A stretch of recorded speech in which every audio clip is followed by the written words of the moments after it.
जय माँ मातंगी। मेरे पीछे आपको जो गौ माता दिख रही है, ये गौ माता हमने रायपुर के भैंसस्थान से लाया। हम 3-4 दिन पहले रायपुर के भैंसस्थान में गए थे। हमारे यहाँ पे और भी गौ माता हैं, लगभग 120 गौ माता हैं, तो उनके लिए श्रृंगार का सामान लेने गए थे।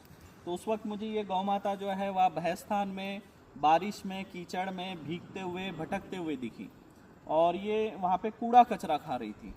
तो मैंने वहाँ पर लोगों से पता किया ये गौ माता किसकी है। तो लोगों ने कहा कि गुरुजी, इसके 3 थन खराब हैं, एक ही थन अच्छा है, और इसलिए जो है इसको खुला छोड़ दिया है, ये किसी की नहीं है। तो मैंने कहा एक काम करिए, इस गौ माता को हमारे धाम में भेजिए, वहाँ पर इनकी सेवा होगी। क्योंकि देखिए, दूध हमारा उद्देश्य नहीं है, हमारे धाम में दूध बेचा नहीं जाता, और दूसरी बात हमारा उद्देश्य है केवल गौ सेवा।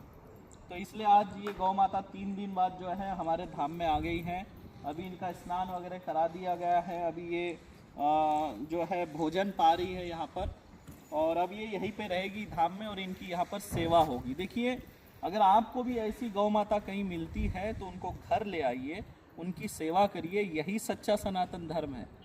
हमारे धाम में सभी नस्ल की गौ माता मिलेगी आपको, गीर, खिल्लारी, साहिवाल, डांगी नस्ल जो गुजरात और महाराष्ट्र के डांग प्रदेश की जो गौ माता है, डांगी नस्ल जो अभी लुप्त होने के कगार पे, वो भी हमारे यहाँ मिलेगी।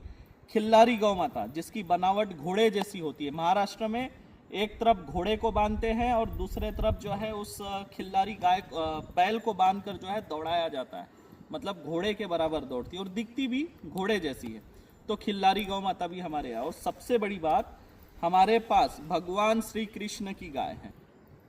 सही सुना आपने, जब भगवान श्री कृष्ण मथुरा से रुक्मणी माता को भगा के ले जाने के लिए अमरावती में आए थे। अमरावती के पास कौंडन्यपुर है जहां रुक्मणी माता का मायका है। तो साथ में कुछ गाय और ग्वाला लेकर आए थे, लेकिन जब वो रुक्मणी माता को लेकर अपने साथ जा रहे थे तो परिस्थिति ऐसी बनी कि ग्वाला और गाय को साथ ले जा नहीं सके। तो ग्वाला और गाय वहीं पर बस गए कौंडन्यपुर के आसपास।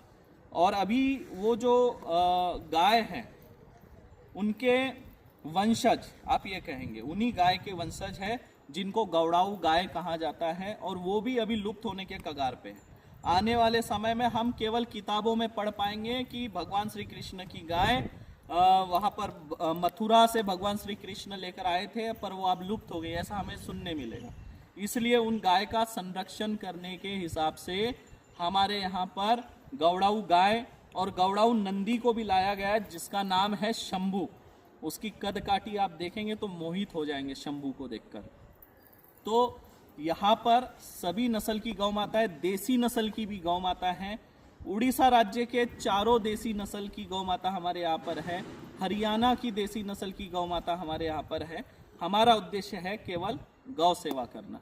तो आप लोग भी जो है गौ सेवा में आगे आइए। देखिए, अगर आप अपने आप को सनातनी कहते हैं, भगवान श्री राम का नारा लगाते हैं, तो इससे काम नहीं चलेगा। सनातनी हो, सनातन धर्म के नियमों का पालन करिए, तभी आप सच्चे सनातनी हैं। अगर आप सनातनी हैं और गौ माता रास्ते पे कूड़ा कचरा खा रही है, तो इससे बड़ी शर्म की और क्या बात हो सकती है।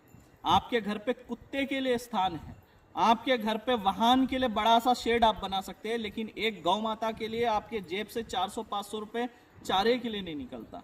आपके घर पे कार के लिए शेड बनाए, लेकिन एक गौ माता के लिए आपके घर पे शेड नहीं बन सकता है।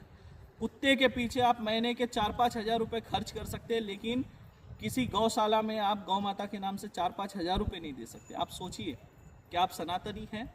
क्या आप सनातन धर्म के नियमों का पालन कर रहे हैं?